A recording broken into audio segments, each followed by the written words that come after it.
बिस्मिल्लाहिर्रहमानिर्रहीम। अस्सलाम वालेकुम नाज़रीन, आप यूट्यूब और फेसबुक चैनल देख रहे हैं। मैं राना उज़ैर हूँ।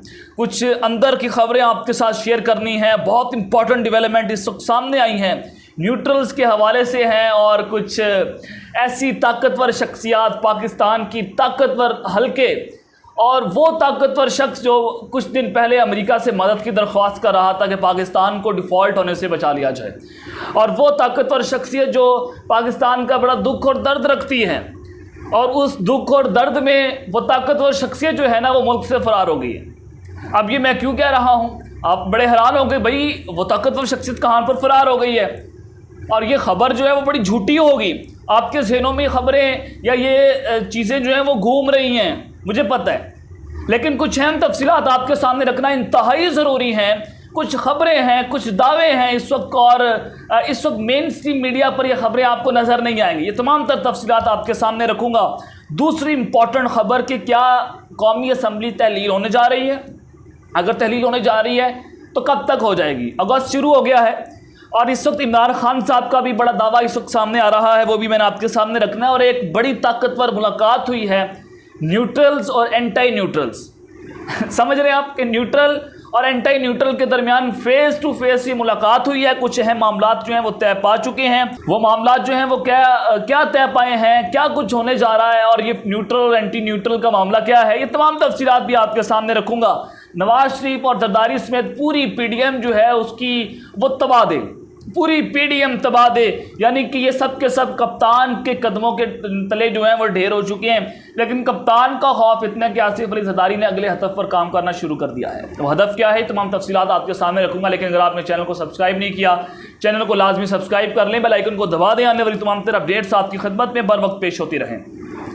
तो जी ख़बरों का सिलसिला शुरू करते हैं। सबसे पहले तो न्यूट्रल्स और एंटी न्यूट्रल्स के दरमियान जो राब्ता हुआ है उसमें मैं कुछ तफसीलात आपके सामने रखता हूँ। नाज़रीन इकराम, वो लोग या वो जो हुकूमत और बानबत्ती का कुंबा जो पाकिस्तान पर मुसल्लत कर दिया गया, सहूलतकारों ने उनकी मदद की, रजीम चेंज ऑपरेशन हुआ अमेरिका की मदद से, और इमरान खान को घर भेज दिया गया।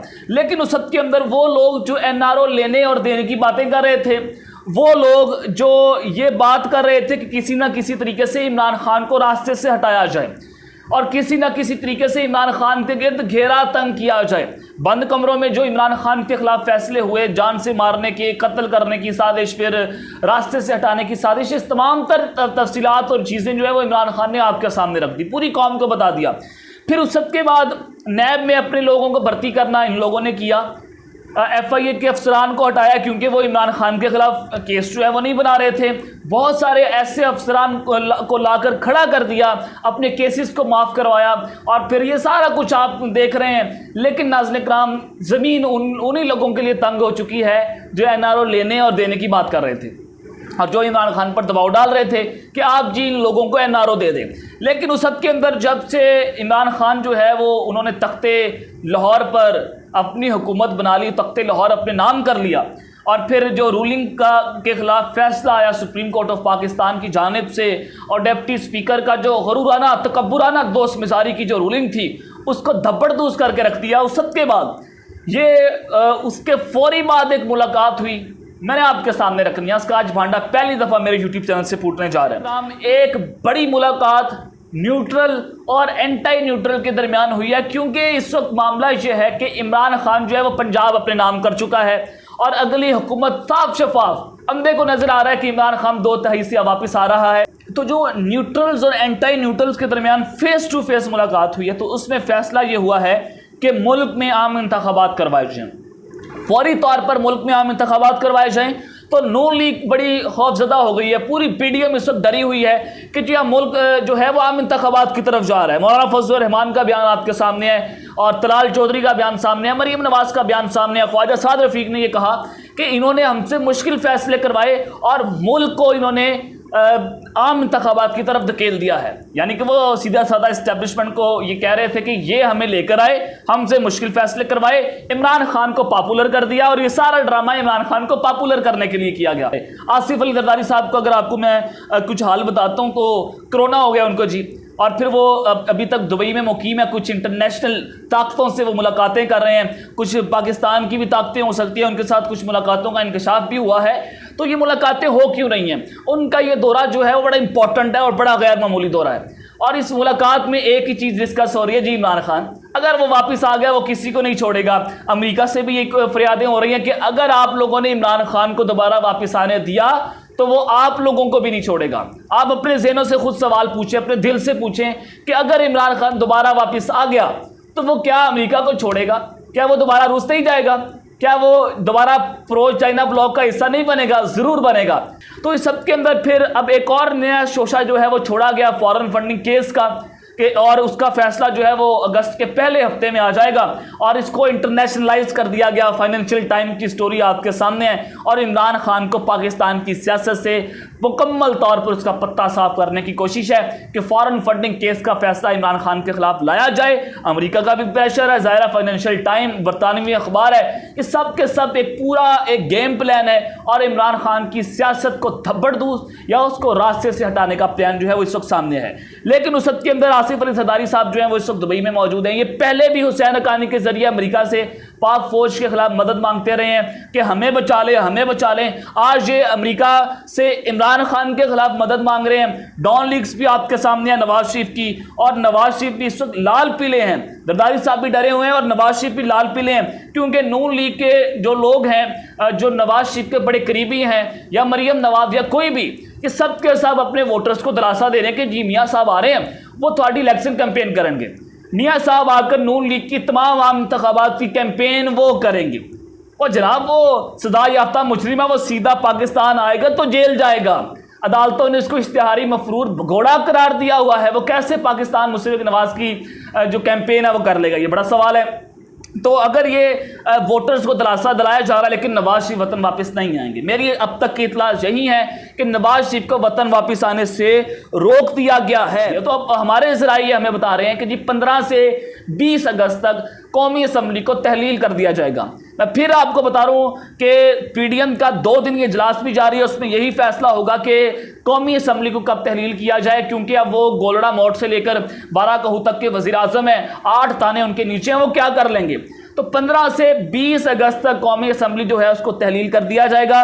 और इमरान खान को ये कहा गया है, ये गारंटीज दी गई हैं कि चीफ इलेक्शन कमिश्नर भी मुस्ताफ़ी होंगे और फिर ये कंसेंसस से ये इलेक्शंस करवाए जाएंगे और जो निगरान हुकूमत है उसका सेटअप आएगा और फिर उस सब के बाद मुल्क में इलेक्शन करवा दिए जाएंगे। तमाम मामला जो हैं वो तय पा चुके हैं।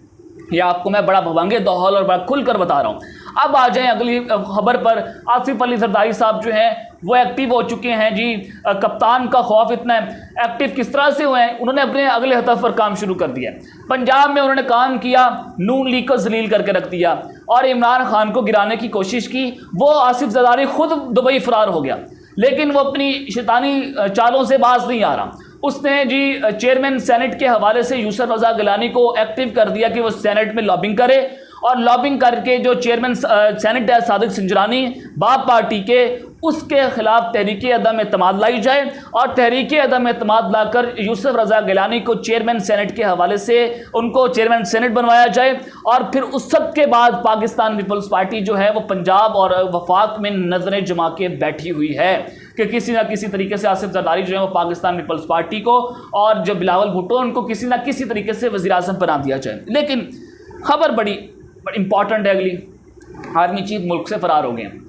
ये खबर मैं आपको दे रहा हूँ। खबर मैं ये क्यों दे रहा हूँ या इसके पीछे क्या रीज़न है, क्या सच्चाई है, क्या हकीकत है, या आप भी सोच रहे होंगे। चले मैं आपको कुछ तफसीलात और कुछ हकीकत जो है वो आपके सामने रखता हूँ। देखिए, आर्मी चीफ की तैनाती इंतहाई अहम है।